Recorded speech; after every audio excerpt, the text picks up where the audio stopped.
Praise the Lord, जय मसीह की। मेरा नाम बलविंदर सिंह है।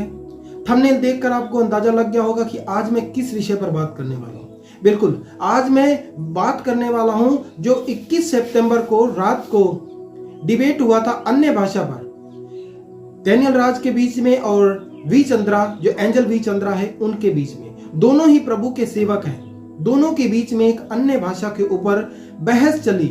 मैं सीधा कहूंगा कि बहस चली और मैं ये बताना चाहता हूं कि इस डिबेट से क्या फायदा हुआ। इस डिबेट से क्या फायदा हुआ, कौन व्यक्ति इस डिबेट में जीता। क्योंकि बहुत सारे लोग कहते हैं कि डैनियल राज जो है वो जीत गए, बहुत सारे लोग कहते हैं एंजल वी चंद्रा जो है वो जीत गए। ना तो मैं डैनियल राज के सपोर्ट में हूं, ना मैं जो एंजल वी चंद्रा है उनकी सपोर्ट में हूं।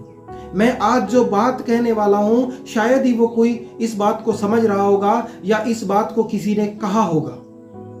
ये डिबेट जो लगभग 2.5 घंटे के ऊपर चला था, उसमें कहीं भी ऐसा नहीं लग रहा था कि ये डिबेट जो है वो अन्य भाषा के ऊपर है। जितना भी डिबेट है वो सारा का सारा यही लग रहा था कि ये Daniel Raj versus V Chandra के बीच में है और ये दोनों भाई एक दूसरे को नीचा दिखाने के लगे थे। अब मैं दोनों भाइयों से सवाल करना चाहता हूं और दोनों भाइयों को मैं ये कहना चाहता हूं। पहली बात तो मैं आप लोगों से उम्र में भी छोटा हूं और ज्ञान की बात करें तो हो सकता है मेरे में प्रभु का जो ज्ञान है, बाइबल का ज्ञान आप लोगों से बहुत ही कम हो। लेकिन जो बात मैं रखने वाला हूं उस बात से मैं मानता हूं कि आप दोनों भाई भी सहमत होंगे। पहला मैं एक वचन पढ़ना चाहता हूं कि 2 तीमुथियुस उसका 2 अध्याय उसकी 23 और 24 आयत। यहां लिखा है, मूर्खता और अविद्या के विवादों से अलग रहे, क्योंकि तू जानता है कि इससे झगड़े उत्पन्न होते हैं और प्रभु के दास को झगड़ालू नहीं होना चाहिए। अब आप कहेंगे कि कॉन्टेक्स्ट में रहकर क्या बात की आपने। मैं तो वचन को सीधा सीधा आपको बताना चाहता हूं। पौलुस जो है तीमुथियुस को कह रहा है कि जो अविद्या है और मूर्खता की बातें हैं उनसे तो विवाद उत्पन्न होते हैं। अब मैं ना तो यूं कहूंगा कि किस भाई ने मूर्खता की बातें करी। वो जिन्होंने वीडियो देखा, जिन्होंने डिबेट देखा, वो उनको पता चल गया कि कौन बंदा मूर्खता की बातें कर रहा था, कौन बंदा सच्ची बातें बाइबल से बातें कर रहा था, वो अलग मैटर है। लेकिन वचन कहता है कि मूर्खता की बातों से, अविद्या की बातों से विवाद उत्पन्न होते हैं। तो इस डिबेट से मैं आपको यही कहना चाहता हूं कि इस डिबेट से YouTube पर और मसीह लोगों में विवाद उत्पन्न हुआ है।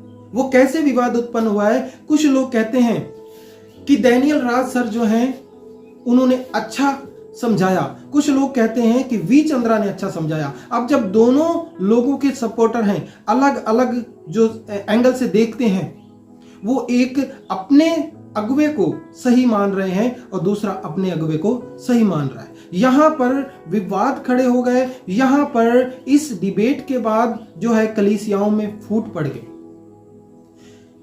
मैं आप दोनों से कहना चाहता हूं, अन्य भाषा पर डिबेट करना ही क्यों था? क्यों करना था? जबकि प्रभु का वचन क्या कहता है? याकूब उसका 4 अध्याय और पहली आयत कहता है कि तुम में लड़ाइयां झगड़े कहां से आ गए। फिर अगर हम आगे चल के वचन पढ़ें, इफिसियों 4 अध्याय उसकी 27 आयत कहता कि ना शैतान को अवसर दो।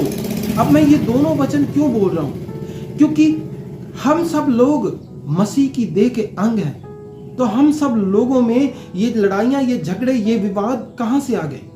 आप दोनों का काम है प्रभु के लोगों को समझाना। आप अपने एंगल से समझाइए और वी चंद्रा सर आप अपने एंगल से समझाइए।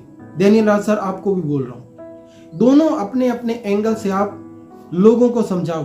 जिसको ये लगेगा, जिसमें पवित्र आत्मा काम करेगा और पवित्र आत्मा जिसे ये कायल करेगा कि अन्य भाषा कैसा है, अन्य भाषा जो आज बोला जा रहा जिब्रिश है या ग्लोसा है, या हमें ग्लोसा बोलना है या हमें जिब्रिश बोलना है। क्योंकि ये जिब्रिश ग्लोसा तो मुझे नहीं पता ये कहां लिखा है, लेकिन मैंने आप लोगों से ही सुना है। तो मेरा कहने का यही मतलब है, ऐसे डिबेट से कोई फायदा नहीं सर। आने वाले समय में मैं हाथ जोड़ के आप लोगों से रिक्वेस्ट करता हूं ऐसा कोई भी डिबेट ना करें जिससे विवाद उत्पन्न हो और जिससे मसीह की देह में जो है वो फूट पड़े, क्योंकि ऐसी डिबेट से, ऐसे विवाद, ऐसी बातों से फूट ही पड़ती और कुछ नहीं होता। छोटा होने के नाते सबसे माफी चाहूंगा अगर मुझसे कुछ गलत बोला गया तो। जो मेरे मन में था, जो मेरे विचार थे, मैंने रख दिए।